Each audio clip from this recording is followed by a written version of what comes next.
আসসালামাইকুম।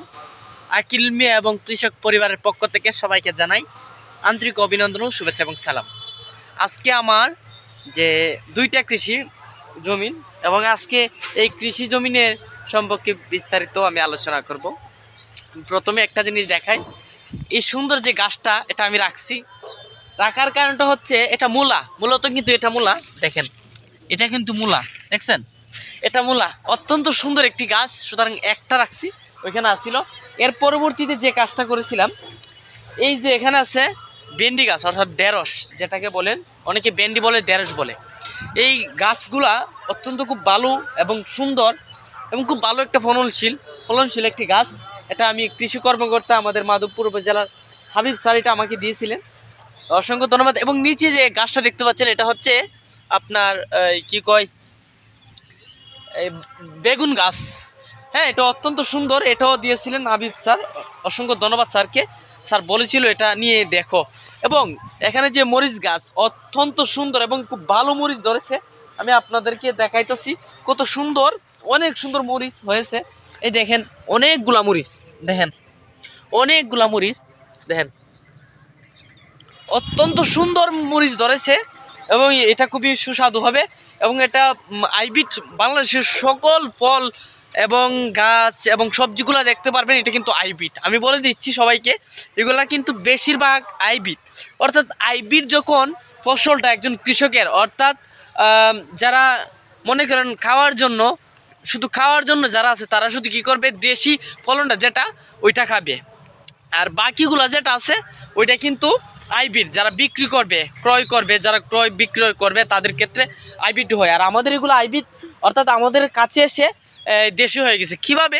ধরেন যে খাদ্যগুলো দেওয়ার প্রয়োজন আমরা ওইগুলো দেই নাই, অর্থাৎ আমাদের দেশি যে গোবর অর্থাৎ জৈব সার যেটাকে বলি, জৈব সার চালি মাটি দিয়ে যেগুলো দেওয়া হয়েছে এবং পানি, নিয়মিত পানি এবং রক্ষণাবেক্ষণ করছি এবং সঠিকভাবে মানে বাচ্চি আর কি, ময়লা টয়লা যেন না থাকে, গাছ টাছ না থাকে, এই জন্যে কিন্তু এগুলো দেশি হয়ে গেছে। এবং স্যার আরেকটা জিনিস দিয়েছে আমাকে, এই দেখেন এখানে একটা মরিচ গাছ আছে, এই যে মরিচ গাছ, এটা দেখেন সম্পূর্ণ আলাদা।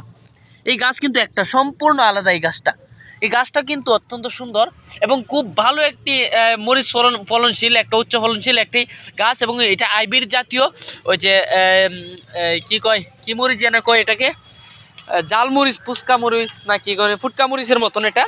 আর স্যার এগুলো দিয়েছিলেন, এখানে চাষ করছিলাম। আর এটা অর্ধেক অনেক, প্রায় এখানে 200-300 ছাড়া হইব, এখান থেকে আমি নিয়েছি এবং এখানে এই গাছগুলো আমি রোপণ করছি।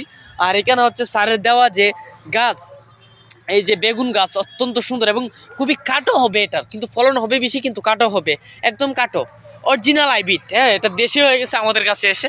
এবং আপনার এখানে দেখেন, এখানে হইলে আপনার পেঁয়াজ এবং রসুন। হ্যাঁ, আর সবচাইতে সুন্দর একটা কথা এবং সুন্দর একটা ফসল, সবচেয়ে আমার প্রিয় একটা ফসল, এটা হচ্ছে টমেটো।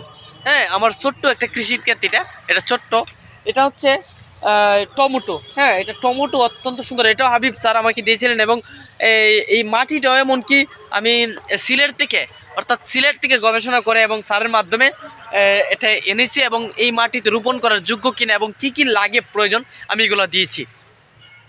এরপরে আমি যে বিষয়টা দেখাচ্ছি, এখানে ভেন্ডি দেখাইলাম, এছাড়াও আরও রয়েছে, দাঁড়ান 1 মিনিট, এখানে রয়েছে আরও টমেটো, সবচেয়ে প্রিয় একটা ফসল এবং বাংলাদেশের সবচেয়ে চাহিদাপূর্ণ একটি ফসল। এই ফসলটা কিন্তু টমেটো অত্যন্ত সুন্দর। এবং এখানে রয়েছে এই যে দুইটা দেখছেন, এটা কিন্তু আলাদা মরিচ, এটা হচ্ছে আলাদা আর এটা হচ্ছে আরেক জাত, মানে দুই জাত। আর এখানে রয়েছে আপনার সিম গাছ, অর্থাৎ সিমও ধরেছে, দেখেন সিম অত্যন্ত সুন্দর। এবং এগুলো সম্পূর্ণ দেশি জাতীয় হয়ে গেছে। সুতরাং কিভাবে দেশি হয় এবং অনেকে কমেন্ট করবেন, আমি বলে দিচ্ছি সম্পূর্ণটা। এবং আরও রয়েছে, আমি আপনাদেরকে দেখাইতেছি, দাঁড়ান।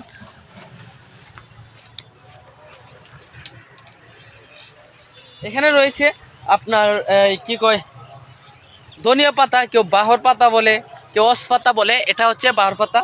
আর এদিকে আমি দেখাইতেছি, দাঁড়ান। আর এটা হচ্ছে সম্পূর্ণ, এটাও মরিচ, দেখুন অনেক বড় একটা জায়গায় এরিয়া নিয়ে। আর ওইটা আরেকজনের, আবার দুইটা পার্ট, এখানেও। এবং আরেকটা সবচেয়ে বিষয় হচ্ছে, একটা দেখেন একটা বড় একটা এটাও ধরছে। সুতরাং অত্যন্ত সুন্দর এবং ভালো লাগার মতন এবং আপনারা অবশ্যই কৃষি করবেন। বাংলাদেশে একটুক জায়গাও খালি রাখবেন না, সবাই কৃষি করেন এবং কৃষি উৎপাদন করলে আমাদের বাংলাদেশ অর্থনৈতিক দিক দিয়ে এবং সচল হবে এবং মজবুত হবে সবাইকে। এবং সিন্ডিকেট যেন না থাকে, এটাকে সবাইকে নজর রাখতে হবে। আইন শৃঙ্খলা এবং যারা আছেন কর্মকর্তা সিন্ডিকেট যারা আছেন, সিন্ডিকেট দমন করার জন্য যারা আছেন তাদেরকে অনুরোধ করবো যেন আপনারা এই সিন্ডিকেটগুলো ভাঙেন এবং কৃষক যেন তার ন্যায্য দাম যেন পায়, কৃষক যেন কৃষকের মূল্যটা যেন পায়। সবাই ভালো থাকবেন, সুস্থ থাকবেন। আসসালামু আলাইকুম।